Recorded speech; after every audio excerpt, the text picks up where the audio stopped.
Hello friends, welcome back to the my new video guys and my YouTube channel. Today friends we are going to talk about how can we disable data saver mode in our lava phone.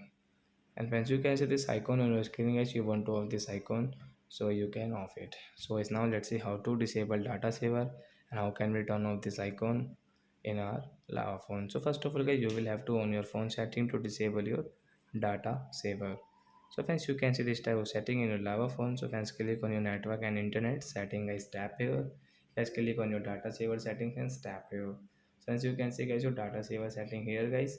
So once you want to disable, so how can you disable guys, you can see this icon on your screen right side, tap here to disable. After disable guys, this icon will off on your screen, you can see friends. So like that guys, you can disable your data saver setting. Then guys, you cannot use your data saver setting after disable it. So that's it guys, thanks for watching the video friends. We will meet on next video with new topic. Before going, please go and like the video, subscribe the channel. Bye my friends.